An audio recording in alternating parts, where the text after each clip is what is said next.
Si vous êtes une femme mariée, ou si vous envisagez de vous marier un jour, je vous demande d'arrêter tout de suite et d'écouter attentivement ce que je vais vous dire. C'est peut-être le message le plus grave et le plus urgent que vous ayez jamais reçu. Ce que je vais vous raconter n'est pas une histoire inventée pour divertir, mais une expérience réelle, vécue par moi, qui a changé mon destin et peut changer le vôtre aussi. J'ai été en enfer et j'ai vu de mes propres yeux ce qui arrive à tant de femmes qui rompent leurs vœux, déshonorent leur mari et détruisent le foyer qu'elles avaient promis de prendre soin.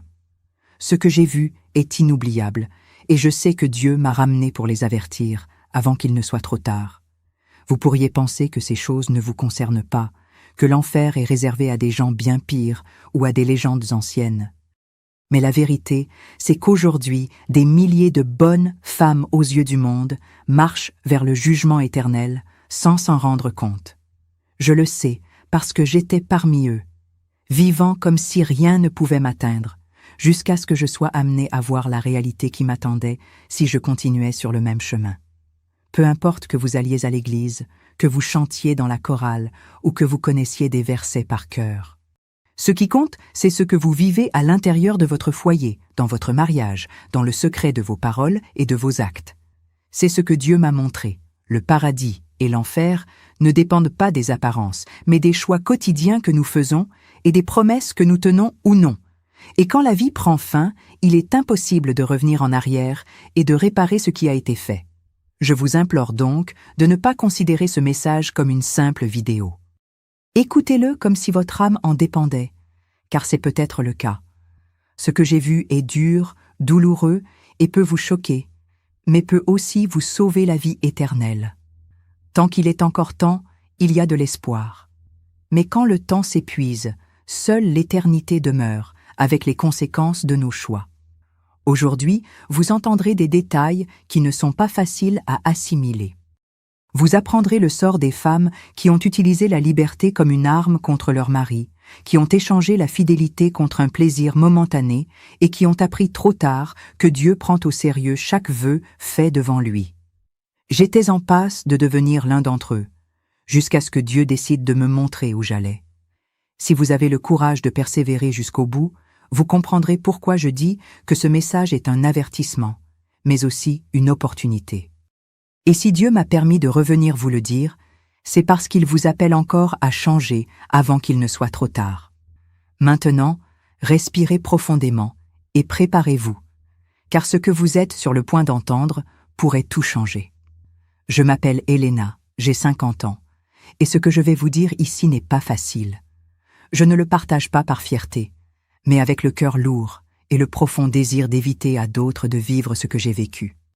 J'ai vu de mes propres yeux ce qui arrive à de nombreuses femmes mariées après la mort, et ce n'était pas au paradis, mais en enfer. Je ne parle pas de rumeurs ou de rêves confus. Je parle d'une expérience réelle, claire et consciente qui a complètement changé ma vie. Peut-être êtes-vous marié, peut-être pas encore, mais si vous souhaitez l'être un jour, je vous exhorte à rester attentif jusqu'au bout. Cela pourrait sauver votre âme. Je me souviens que je me suis toujours considérée comme une femme forte. J'ai grandi dans un foyer où ma mère souffrait en silence. Je l'ai vue humiliée, méprisée et même agressée. Dès mon plus jeune âge, je me suis fait une promesse. Je ne laisserai jamais un homme me donner des ordres. Cette décision a façonné ma personnalité. Et même si je ne m'en rendais pas compte à l'époque, je construisais un piège spirituel pour ma propre vie. En me mariant, j'ai introduit cet esprit d'indépendance chez moi, mais ce n'était pas une indépendance saine. C'était de l'orgueil, de la dureté et un refus total de me soumettre à mon mari ou de l'écouter. Au début, mon mari était gentil, patient et affectueux. Il n'élevait pas la voix, me respectait et cherchait mon bien. Mais mon cœur était déjà fermé. Je portais de vieilles blessures qui me servaient de justification pour ne pas lui faire confiance. J'ai commencé à lui parler de toutes les manières possibles, à lui manquer de respect en public et à en être fière. Mes amis et ma famille me qualifiaient de « femme forte » et j'aimais cette image. Pourtant, à l'intérieur, un gouffre s'élargissait. La voix de Dieu ne trouvait plus sa place en moi. Au fil du temps, j'ai commencé à rechercher l'attention en dehors de mon mariage. D'abord, des conversations innocentes avec d'autres hommes. Puis, des rendez-vous, des dîners, et enfin, l'infidélité. J'ai menti à mon mari sans remords, je lui ai volé de l'argent pour le dépenser dans des choses frivoles, et pire encore, j'ai utilisé mes erreurs comme preuve qu'il n'était pas assez homme pour moi. Le péché était devenu une routine, et je ne m'en rendais même plus compte. J'avais l'impression de tout contrôler, mais en réalité, j'étais déjà prisonnière de quelque chose de bien plus grand que moi. Tout a basculé lors d'une nuit ordinaire. Il était environ 22 heures, et j'étais allongée à côté de mon mari. Il dormait. J'étais éveillée, les yeux fixés au plafond, quand j'ai ressenti quelque chose d'étrange. Une faiblesse m'a envahie, et j'ai soudain réalisé que je ne pouvais plus bouger. J'avais l'impression que mon âme était arrachée, lentement mais sûrement, et une peur indescriptible s'est emparée de moi. Je ne rêvais pas. J'étais complètement conscient. Et en quelques secondes, j'ai quitté ce monde. J'ouvris les yeux et me retrouvai dans un endroit sombre et suffocant, où régnait une chaleur qui semblait vivante. L'air était lourd, et j'entendis des cris si profonds qu'ils semblaient transpercer mon âme. Devant moi, des ombres aux griffes et aux yeux comme des braises se déplaçaient silencieusement, et je compris bientôt qu'elles m'emmenaient quelque part. J'essayais de résister, mais je n'en avais aucune force.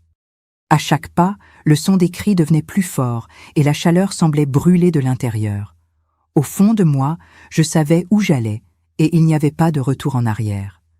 À chaque pas, l'obscurité semblait plus dense.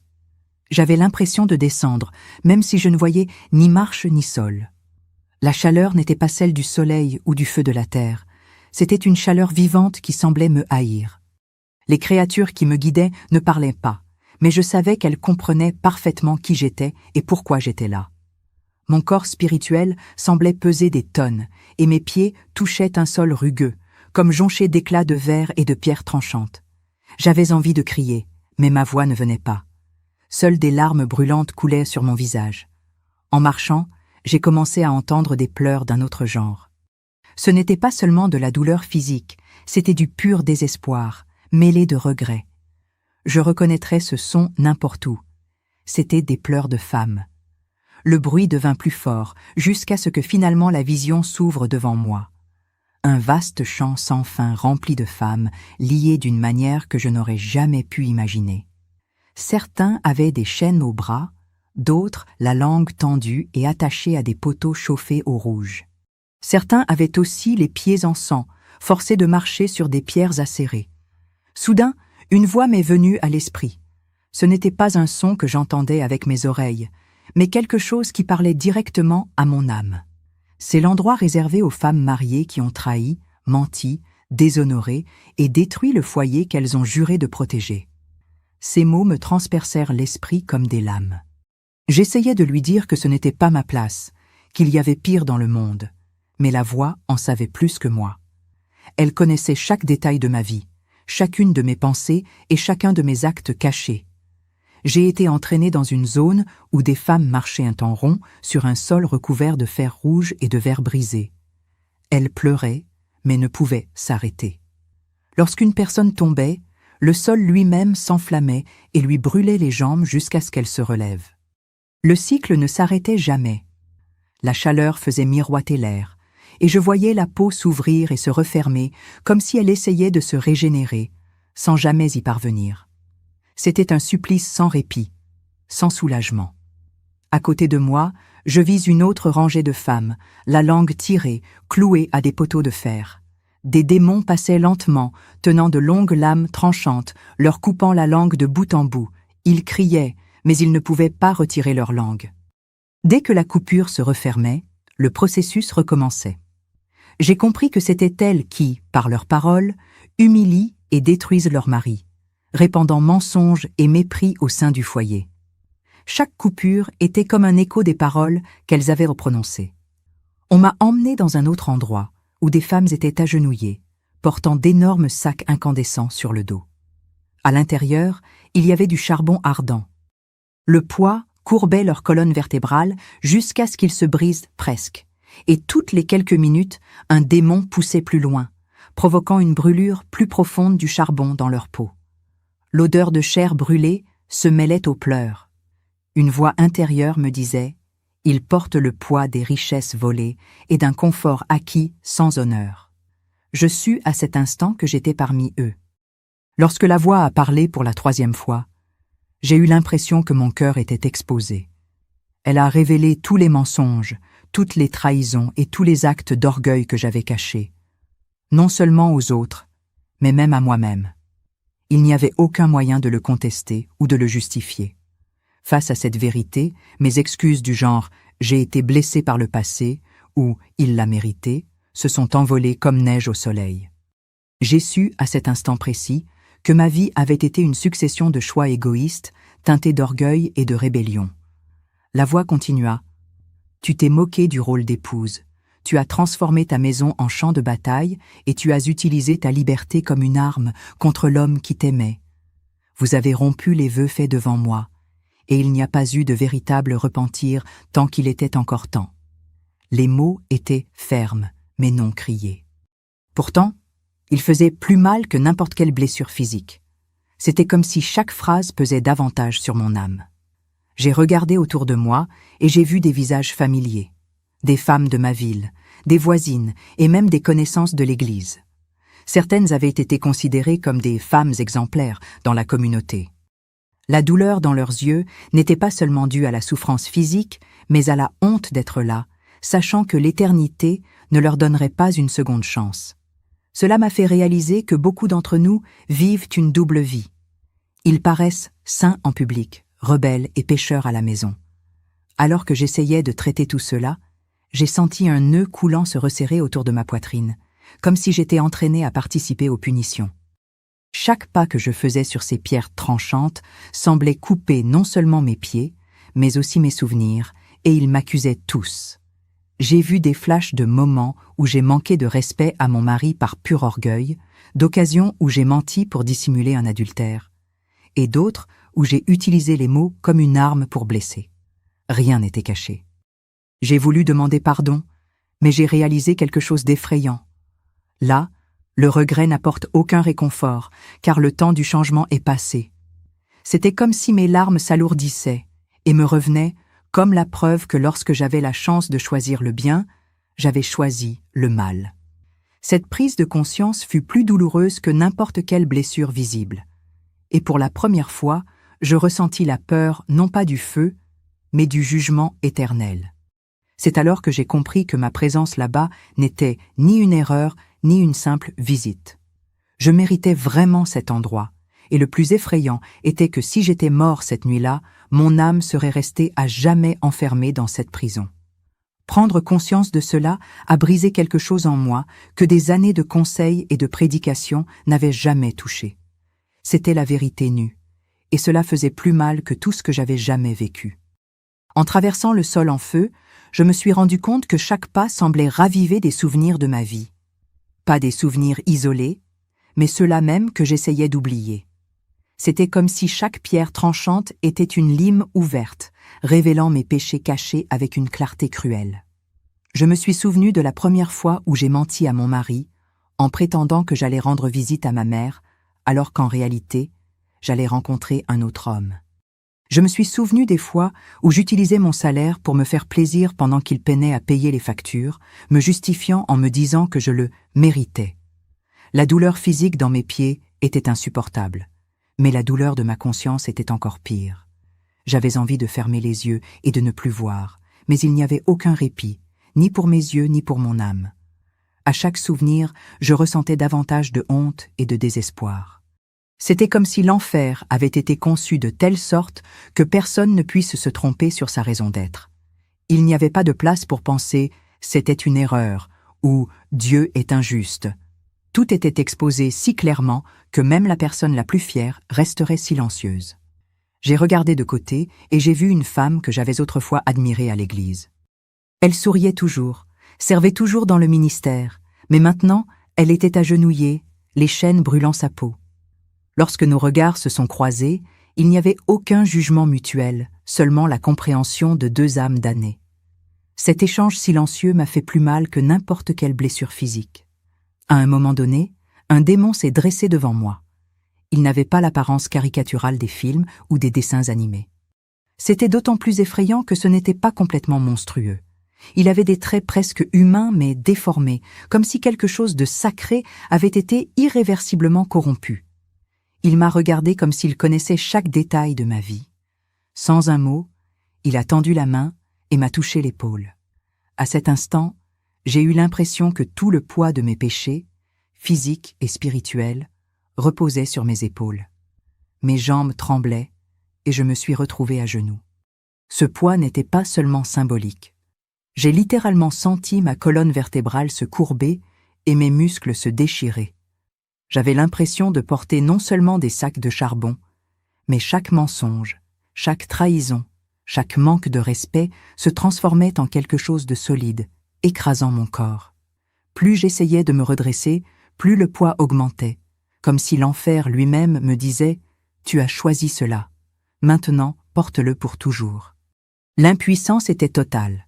Vous n'aviez aucune force, aucune aide extérieure. Vous étiez seul face aux conséquences de vos décisions. La voix qui m'avait parlé auparavant revint. Elle ne criait pas, elle n'accusait pas hystériquement. Elle était calme, mais implacable. Tu pensais que la soumission était de l'esclavage, que le respect était un signe de faiblesse? Tu as utilisé l'amour comme monnaie d'échange et ton foyer comme champ de bataille. Ici, chaque choix a un prix, et le tien se paie maintenant. Chaque mot de cette voix était comme un feu liquide qui se déversait dans ma poitrine. Je savais que je ne pouvais pas répondre, car toute défense serait un mensonge, et à cet instant, le mensonge s'éteignit avant même d'avoir été prononcé. J'ai levé les yeux, cherchant une lueur, mais je n'ai vu qu'un ciel mort, lourd et immobile. Il n'y avait ni vent, ni bruit de vie, seulement des cris et l'écho incessant de la douleur. C'est à ce moment-là que j'ai réalisé que si ce n'était pas la miséricorde de Dieu qui m'avait ramené, ce serait mon éternité. L'idée de ne plus jamais rien voir de bon, de ne plus jamais entendre un rire sincère, de ne plus jamais ressentir la paix, me déchirait. Je savais que si je m'en sortais vivant, je ne serais plus jamais le même. Tandis qu'on m'entraînait vers une autre section, je réalisais que le supplice y était encore plus intense. Les femmes étaient disposées en une interminable file, la bouche ouverte, tandis que des démons leur tenaient la langue tendue par des crochets. Ces langues étaient attachées à des poteaux de fer chauffés au rouge, et la chaleur faisait crépiter et fumer la chair. L'odeur était suffocante, un mélange de chair brûlée et de soufre. Certains pleuraient en silence, d'autres criaient si fort qu'ils résonnaient dans la pièce, mais rien n'atténuait l'intensité du châtiment. J'ai compris, à cet instant, que j'étais là où les maux étaient jugés, ceux qui détruisaient des foyers, blessaient des cœurs et brisaient des promesses sacrées. Toutes les quelques minutes, un démon passait lentement, tenant une longue lame tranchante. Il leur ouvrait la langue, tandis que leurs victimes hurlaient de douleur. Mais, horriblement, la langue repoussait en quelques secondes et le processus recommençait, sans fin. C'était un cycle éternel, et à chaque passage de la lame, non seulement le corps souffrait, mais aussi l'esprit, car avec lui revenait le souvenir des paroles prononcées. C'était comme si chaque coup s'accompagnait d'un écho. Insultes, mensonges, humiliations, le tout répété dans la tête, dans un tourment mental parallèle au tourment physique. La voix m'a parlé à nouveau, mais cette fois, elle semblait encore plus profonde. La mort et la vie sont au pouvoir de la langue. Tu l'as utilisée pour tuer, non pour guérir. Tu as blessé ce que tu avais promis de protéger. La langue qui a menti, qui s'est moquée, qui a détruit, récolte maintenant ce qu'elle a semé. Chaque phrase semblait enfoncer une épine plus profondément dans ma conscience. J'essayais de me souvenir des fois où j'avais prononcé des mots d'encouragement ou d'amour, mais ils étaient rares comparés à la quantité de venin que j'avais déchaîné contre mon mari. La honte était si profonde qu'elle me déchirait l'âme en morceaux. J'ai regardé sur le côté et j'ai vu une femme que je ne connaissais que de vue, du quartier. Elle avait toujours été douce et gentille en public, mais maintenant elle était là, piégée comme tout le monde. Nos regards se sont croisés, et à cet instant, j'ai compris qu'en enfer, il n'y a pas de masque. Ce que vous êtes devant Dieu, c'est ce que vous êtes éternellement, sans maquillage, sans réputation, sans titre. Sa souffrance était identique à la mienne, car le critère était la vérité absolue et non l'apparence que nous montrons aux autres. Alors qu'un démon s'approchait de moi avec sa lame, la panique m'envahit. Je savais ce qui allait se passer et je voulais fuir, mais je n'avais nulle part où aller. La lame glacée toucha ma langue, et la douleur fut si intense que ma vision devint noire pendant un instant. Il n'y avait pas de mort pour me soulager, seulement un retour automatique à la situation initiale pour souffrir à nouveau. L'humiliation était aussi grande que la douleur physique, car chaque coupure me rappelait que mes mots avaient servi à détruire et non à construire. Alors que la torture continuait, la voix parla une fois de plus. Ici, il n'y a pas de retour en arrière, pas de seconde chance. Mais toi, Helena, tu n'es pas encore morte. Ceci est un avertissement. Prends-le au sérieux, car la prochaine fois que tu poseras les pieds ici, ce sera pour toujours. Ces mots m'ont frappé comme un coup de tonnerre. C'était comme si Dieu, dans sa miséricorde, me laissait encore une chance, mais je savais que cette porte ne resterait pas ouverte éternellement. En quittant cette zone, je fus conduit vers une zone encore plus sombre. Des femmes rampèrent sur le sol, portant d'énormes sacs sur le dos. Ces sacs étaient faits d'une matière épaisse et sombre, d'où émanait une lueur rougeâtre. La chaleur qui s'en dégageait était si forte qu'elle brûlait non seulement son dos, mais aussi l'air autour de lui, rendant chaque respiration douloureuse. Certains pleuraient doucement, d'autres hurlaient de soulagement, mais personne ne venait à leur secours. Au lieu de cela, des démons s'approchaient pour appuyer encore plus fort sur eux, enfonçant les charbons ardents dans leur chair. J'ai vite compris que ces sacs représentaient tout ce que ces femmes avaient volé. Pas seulement des biens matériels, mais aussi la paix, la confiance et l'amour. Chaque centime pris malhonnêtement, chaque avantage obtenu par la tromperie, chaque fois qu'elles profitaient de leur mari pour satisfaire des désirs égoïstes, tout cela était symbolisé là, transformé en poids et en feu. Peu importe que le vol soit insignifiant ou justifié, selon le jugement de Dieu, c'était un vol, et il avait un prix éternel. Un démon s'est approché de moi avec un sac. Lorsqu'il l'a placé sur mon dos, l'impact m'a fait tomber à genoux. La douleur a été instantanée et totale. Le poids était si lourd qu'il semblait écraser mon âme en même temps que mon corps. J'ai essayé de me lever, mais la chaleur me brûlait de l'intérieur, et chaque tentative de soulever mon torse ne faisait qu'alourdir le sac. J'ai entendu la voix dire « Tu as porté des futilités et des vanités comme des trésors. Maintenant, tu portes le véritable poids de tes actes. » En rampant, je sentais les braises me brûler la peau et les os. J'avais l'impression que de minuscules explosions se déclenchèrent dans mon dos à chaque pas. L'odeur de la chair et des tissus brûlés se mêlait au bruit des os qui craquaient, et pourtant, il n'y avait pas de mort, pas de fin. C'était comme si le temps avait été arraché de là, et que tout était éternel. J'ai commencé à penser qu'il n'y avait aucune chance de sortir vivant de cet endroit. J'ai regardé devant moi et j'ai vu une file interminable de femmes, toutes portant les mêmes sacs. Certaines étaient si faibles qu'elles pouvaient à peine ramper, mais elles étaient obligées de continuer. Aucune d'elles ne pouvait se décharger, même pas une seconde. Un démon qui essayait d'atténuer la souffrance n'existait tout simplement pas. Tout le monde était là pour s'assurer que la douleur était constante. C'était un système de punition parfait, où la culpabilité devenait la matière première du tourment. La voix parla une fois de plus, et cette fois avec une plus grande gravité. L'enfer n'est pas seulement un feu, c'est une justice sans pitié. Tant que vous vivez, vous avez une croix à porter et un pardon à recevoir. Ici, seul pèse le poids de vos choix. Souvenez-vous-en. Ces mots ont brûlé plus que du charbon dans mon dos, car ils m'ont montré que la vie qui me restait était la seule chance d'échapper à ce destin.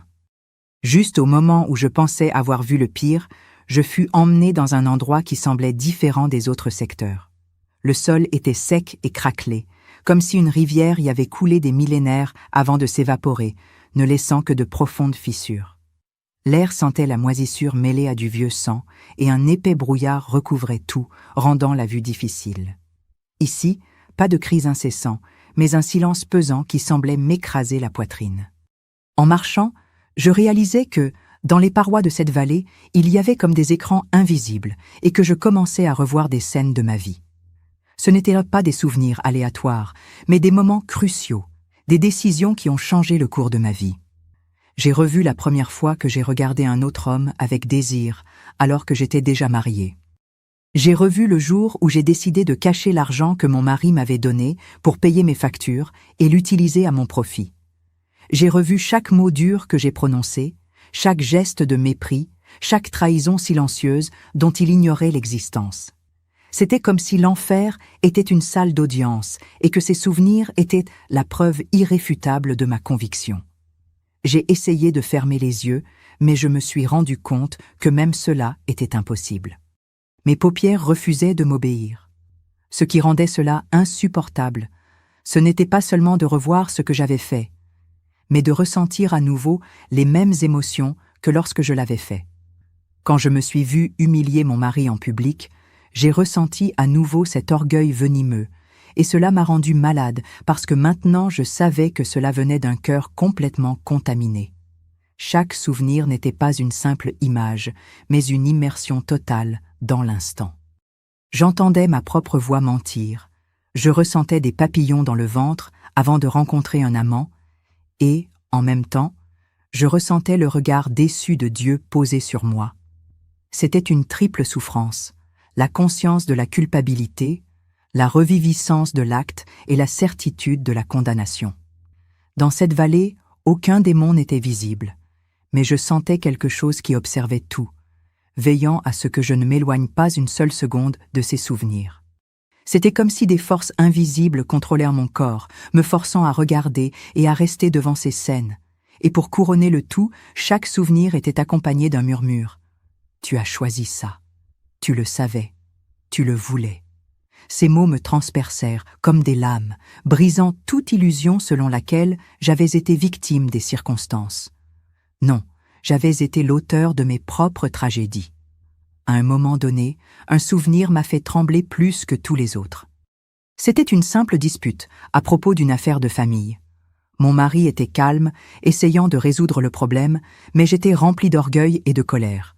Je me souviens avoir dit « Tu ne me gouvernes pas, je n'ai besoin de toi pour rien ». En l'entendant à nouveau dans la vallée, j'ai réalisé qu'il ne s'agissait pas seulement d'une rébellion conjugale, mais d'un affront direct au rôle que Dieu avait établi pour le mariage. Ces mots ont résonné tellement de fois qu'ils ont commencé à se fondre dans les cris que j'avais entendus dans les autres secteurs. À chaque souvenir, je ressentais le poids du regret, mais cela n'apportait pas la paix, cela ne faisait qu'augmenter la douleur. Le repentir n'est pas là comme sur terre. Ici, il est stérile, il ne produit pas de pardon, il ne fait qu'alimenter le tourment. Et c'était là le plus cruel. Le souvenir de ce que j'aurais pu faire différemment ne venait pas me redonner espoir, mais me montrer que cette opportunité était révolue à jamais. Le temps, si précieux dans la vie, était désormais une denrée inexistante, ce qui rendait chaque souvenir plus étouffant. C'est alors que la voix parla à nouveau, mais cette fois avec un ton plus grave. « Helena, tu es toujours en vie. C'est la vallée où beaucoup demeurent à jamais, revivant chaque mauvaise décision jusqu'à la fin des temps. Je t'ai amené ici pour que tu vois où ton chemin s'arrête si tu ne changes pas. Reviens et n'utilise plus ton passé comme excuse pour continuer à pécher. » Ces mots n'ont pas apaisé la douleur, mais ils ont allumé en moi une petite flamme de possibilité. Je savais que si je retournais, je devrais changer radicalement. Et pour la première fois depuis mon arrivée, j'ai commencé à aspirer à quitter cet endroit de toutes mes forces. J'ai été arraché à la vallée des souvenirs, et avant même de pouvoir respirer, je me suis retrouvé dans un long couloir étroit. Les murs étaient hauts et couverts d'inscriptions rougeoyantes, comme si elles étaient vivantes. En m'approchant, j'ai réalisé que ces inscriptions étaient des vœux et des promesses que les gens avaient faites à Dieu et qu'ils avaient rompues. J'ai reconnu certaines phrases comme celles que j'avais prononcées à l'autel le jour de mon mariage. Je promets d'être fidèle, dans la maladie comme dans la santé, pour le meilleur et pour le pire. Mais à présent, ces mots n'avaient plus aucune beauté, c'étaient des accusations enflammées contre moi. Le sol du couloir était fait d'une substance collante et brûlante qui collait à mes pieds et semblait m'entraîner vers le bas à chaque pas. J'ai avancé péniblement et j'ai remarqué qu'à chaque porte le long de l'allée, des femmes éterpiégées, répétant sans cesse les vœux qu'elles avaient rompus, comme un écho amer du jour où elles les avaient prononcés pour la première fois. En marchant, je ressentais un poids différent. Non pas le poids physique de sacs de charbon, mais le poids moral et spirituel d'avoir utilisé des mots sacrés avec tant de légèreté.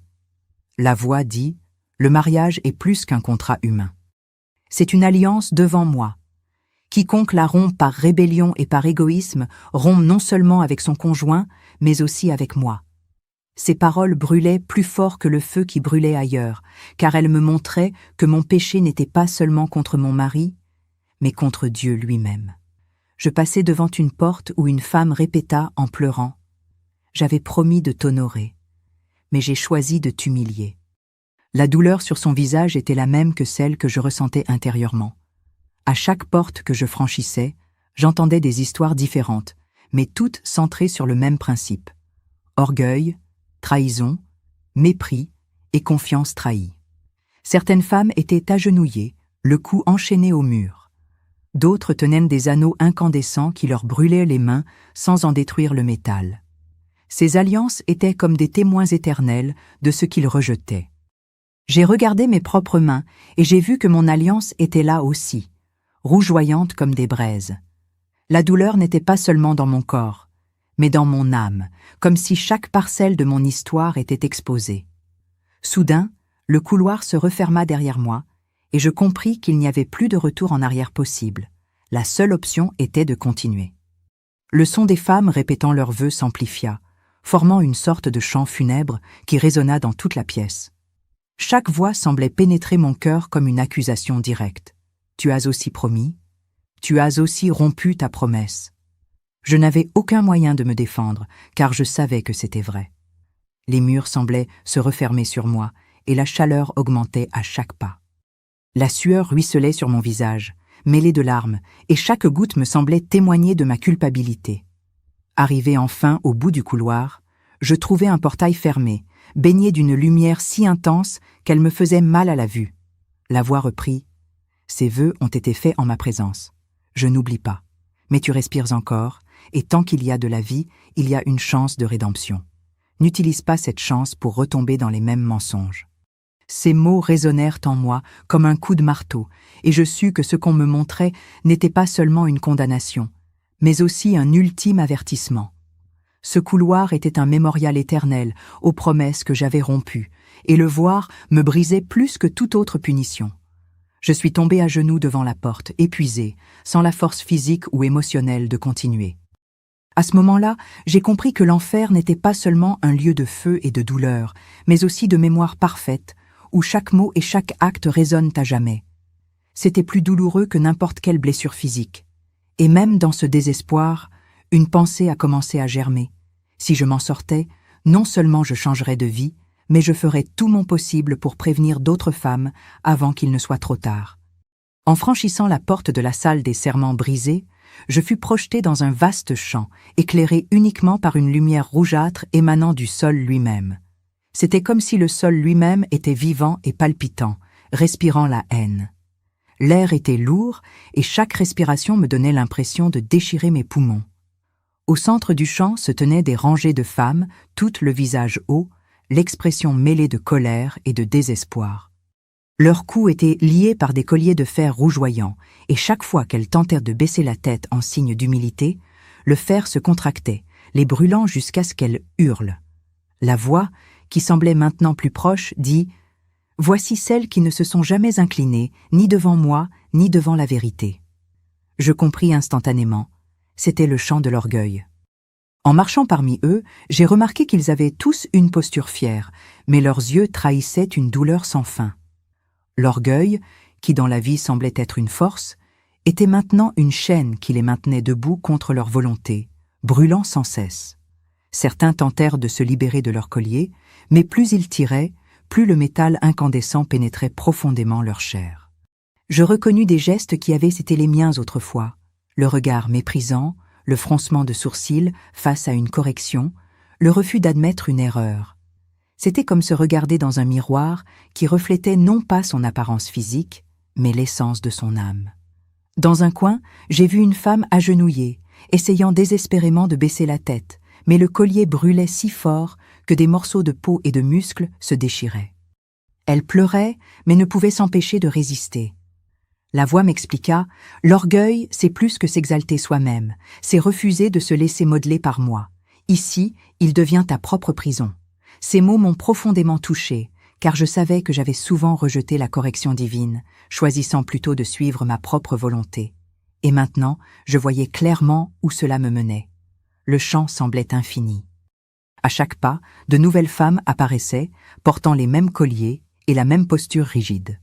Certaines étaient jeunes, d'autres âgées, mais toutes partageaient le même destin. La chaleur du métal dans l'air me brûlait la peau, même sans collier. J'avais l'impression que l'environnement lui-même voulait me rappeler que si je retournais à ma vie et n'abandonnais pas ma fierté, ce serait ma place pour toujours. Cette prise de conscience était si lourde que je sentais mes jambes trembler, non pas de douleur physique, mais de peur. Je savais que pour sortir de là, je devais admettre quelque chose que je ne m'étais jamais dit. J'étais fière, et cela me tuait spirituellement.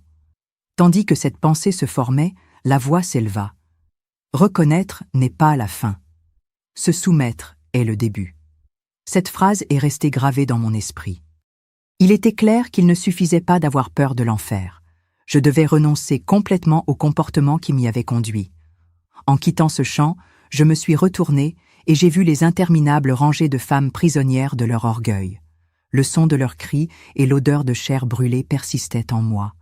Je savais que ce souvenir me hanterait pour le reste de ma vie, non pas pour me condamner, mais pour me garder en alerte. Et j'ai promis en silence que si jamais j'avais la chance de revenir, je ne laisserais plus jamais l'orgueil diriger mes actions ou mes paroles. Peu après, on m'a emmené dans un petit espace, presque claustrophobe. Les murs étaient recouverts de miroirs, mais ils ne reflétaient pas mon apparence physique. Au lieu de cela, ils ont montré mon âme telle qu'elle était vraiment, un enchevêtrement de blessures, de taches sombres et de lourdes chaînes. Impossible de détourner le regard. À chaque seconde, de nouvelles images surgissaient, des scènes où j'avais choisi de blesser plutôt que de pardonner, où j'avais menti pour dissimuler mon erreur, où j'avais traité mon mari comme un ennemi. Il n'y avait pas d'échappatoire. C'était moi, nu devant la vérité. J'ai essayé de m'éloigner d'un des murs, mais le sol semblait bouger avec moi, me poussant toujours plus près du reflet. C'était comme si l'environnement lui-même disait « Fais face, ne fuis pas ». J'ai vu le moment précis où j'avais choisi de trahir, et j'ai ressenti à nouveau une poussée d'adrénaline mêlée de culpabilité. Mais maintenant, contrairement à avant, il n'y avait plus de plaisir, juste la vision brutale de la dégradation de mon âme à chaque mauvaise décision. La voix se fit entendre, plus douce cette fois, mais toujours ferme. Voici le miroir que chaque homme et chaque femme contempleront devant moi. Ici, pas de maquillage spirituel, pas de déguisement. Ce que vous êtes, c'est ce qui apparaît. Cette déclaration m'a profondément blessée, car j'ai réalisé que beaucoup de choses que je présentais comme des vertus n'étaient en réalité qu'une façade pour cacher la corruption. La charité dont je faisais preuve pour être vue, l'humilité qui n'était que commodité, tout était là, exposé. Je me suis mise à pleurer et j'ai murmuré à Dieu de m'accorder une seconde chance. Mais la voix m'a répondu « Tu n'es pas encore mort. C'est à toi de voir maintenant et de décider. Quand viendra le jour final, il n'y aura pas de choix, seulement des conséquences. » Le poids de ces mots m'a coupé le souffle. C'était comme si une porte invisible s'était ouverte devant moi, non pas pour que je parte, mais pour que je comprenne qu'il me restait une décision à prendre de mon vivant. Le miroir continuait de me montrer, mais quelque chose a changé. Au lieu de simplement voir ce que j'étais, j'ai commencé à voir ce que je pourrais devenir si je me repentais sincèrement. J'ai vu une version guérie de moi-même, avec des marques qui ne me condamnaient pas, mais témoignaient de la grâce de Dieu. J'ai compris que cette image n'était pas garantie, mais une réelle possibilité si je choisissais de changer radicalement. Cela m'a donné un mélange d'espoir et de peur. Lorsque le miroir s'est finalement éteint et que les murs sont devenus noirs, j'ai eu l'impression que quelque chose en moi avait été irrémédiablement brisé. Je ne voulais plus vivre de la même façon. Et même si j'étais encore dans cet état de tourment, j'ai réalisé que mon cœur commençait à crier non seulement pour la délivrance, mais pour une véritable transformation. Après avoir quitté la galerie des glaces, j'ai eu l'impression d'être transporté dans un lieu unique. Le chemin était étroit, bordé de précipices enflammés qui s'étendaient à perte de vue. L'air était chaud, mais il n'y avait pas de flamme visible. C'était une chaleur invisible, comme si elle venait de l'intérieur de l'âme elle-même. À l'horizon, j'aperçus une sorte de vaste porte, faite d'ombres et de lumières entrelacées. Chaque pas vers elle était lourd, comme si des forces opposées tentaient de me retenir. Je savais que c'était une frontière, non pas celle de l'enfer, mais celle de mon destin. La voix qui m'avait accompagné tout au long du voyage s'était tue maintenant, et ce silence m'emplissait d'une appréhension plus grande que n'importe quel cri de condamnation. Alors que je m'approchais de la porte, j'ai commencé à entendre des sons venant de l'intérieur, des rires, des chants et quelque chose qui ressemblait à de la musique, mais avec une harmonie si pure que mes larmes ont commencé à couler de manière incontrôlable. C'était un son que je n'avais pas entendu depuis des années, un son qui me rappelait des moments de paix avec Dieu avant que le péché ne me chasse. Mes jambes tremblaient, non pas de douleur ou de peur, mais de savoir que je me tenais à un seuil entre deux éternités et qu'il me restait encore une chance de choisir. Derrière moi, les cris et les tourments dont j'avais été témoin semblaient m'appeler à revenir, comme si l'enfer lui-même ne voulait pas perdre une âme sur le point de s'échapper. Soudain, j'ai senti une pression dans mon dos, comme des mains invisibles essayant de me repousser. Le poids était si réel que mes pieds ont commencé à glisser, me rapprochant du précipice. J'ai regardé en arrière et j'ai vu des ombres se déplacer rapidement, avec des griffes tendues et des yeux comme des braises. L'instinct me poussa à crier le nom de Jésus de toutes mes forces. À l'instant même, une vague de lumière jaillit du portail et frappa les ombres, les repoussant avec des cris qui résonnèrent comme le tonnerre. La voix parla à nouveau, cette fois avec une fermeté qui ne laissait place à aucun doute. C'est le point où beaucoup font marche arrière, car ils ne veulent pas payer le prix du changement. Vous avez vu ce qui vous attend si vous restez comme vous êtes. Maintenant décidez, la vie ou la mort, le paradis ou l'enfer. Chaque mot résonnait en moi comme gravé dans mon cœur. Je savais que je ne pouvais pas franchir cette porte en emportant avec moi l'orgueil, les mensonges et l'infidélité. Il devait mourir avant que je puisse passer. J'ai pris une profonde inspiration et, les mains tremblantes, j'ai commencé à déclarer à haute voix que je renonçais à chaque péché, non par non. J'avais l'impression que des chaînes invisibles m'étaient arrachées, une par une, brûlantes à mesure qu'elles se desserraient. La douleur était intense, mais en même temps libératrice. Derrière moi, les cris de l'enfer s'intensifiaient, comme pour étouffer ma détermination, mais j'ai persévéré jusqu'à ce qu'il ne me reste plus rien à confesser. Quand j'ai terminé, la lumière du portail s'est intensifiée et, sans que j'aie besoin de pousser, il a commencé à s'ouvrir lentement. Un vent doux, le premier que je sentais depuis mon arrivée ici, caressa mon visage, apportant avec lui un parfum indescriptible. Je savais que si je faisais le pas suivant, non seulement je sortirais de là, mais j'aurais la chance de revenir à la vie et d'avertir les autres de ce que j'avais vu. J'ai franchi le portail, le cœur battant, et à cet instant, le décor a complètement changé. L'obscurité, la chaleur étouffante et les cris ont été remplacés par une douce lumière et un silence non pas vide, mais profond. J'avais l'impression d'être porté par des bras invisibles, et c'était un sentiment de sécurité absolue. J'ai baissé les yeux et j'ai réalisé que mon corps était là, allongé dans le lit à côté de mon mari, comme la nuit où tout avait commencé. Mais maintenant, quelque chose avait changé. J'étais en vie, et chaque battement de mon cœur me rappelait la miséricorde que je venais de recevoir. Je me suis redressé dans mon lit, le visage ruisselant de larmes. Mon mari dormait encore, ignorant que, pendant son repos, j'avais parcouru les couloirs de l'enfer et atteint les confins de l'éternité. J'ai doucement touché son visage et lui ai demandé pardon en silence, promettant à Dieu et à moi-même que je ne lui manquerais plus jamais de respect ni ne le trahirais plus jamais.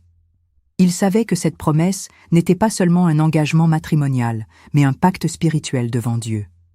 J'ai passé les heures suivantes à prier, agenouillé sur le sol de la chambre. Les images de l'enfer étaient encore vives dans mon esprit.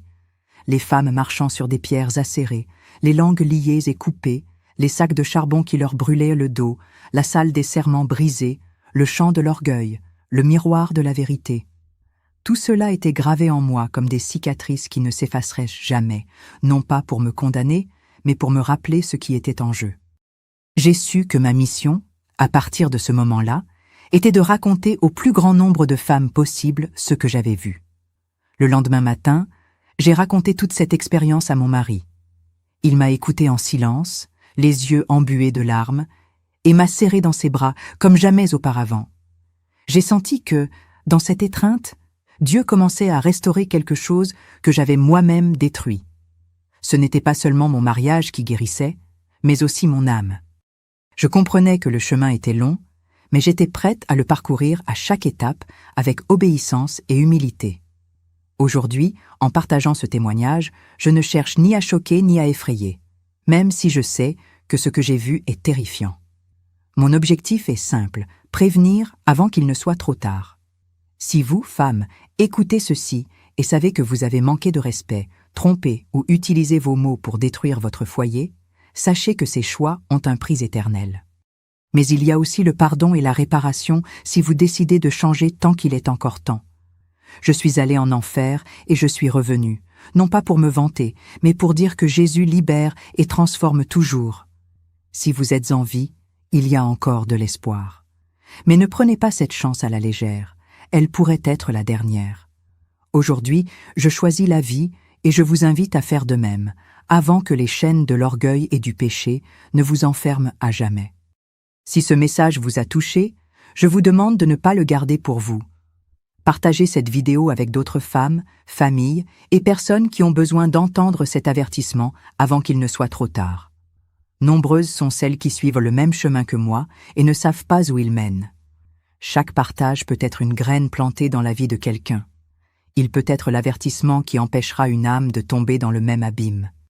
Merci de vous abonner à la chaîne et d'activer les notifications.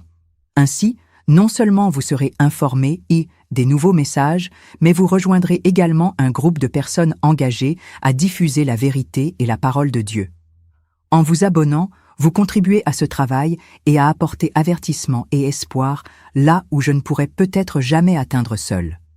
Dites ci-dessous ce que ce message a éveillé en vous. Votre expérience, votre témoignage ou même votre question peuvent être utilisés par Dieu pour toucher le cœur de ceux qui le lisent. Souvent, les paroles de quelqu'un qui a vécu une expérience similaire ont plus d'impact qu'on ne l'imagine. Ne remettez pas à demain. Partagez, abonnez-vous et participez activement. Vous contribuerez ainsi à perpétuer cette mission d'alerte, d'édification et de retour à la vérité de ceux qui s'éloignent de Dieu. Un message peut changer une vie, mais seulement s'il atteint ceux qui en ont besoin. Et vous pouvez être l'instrument que Dieu utilise pour y parvenir.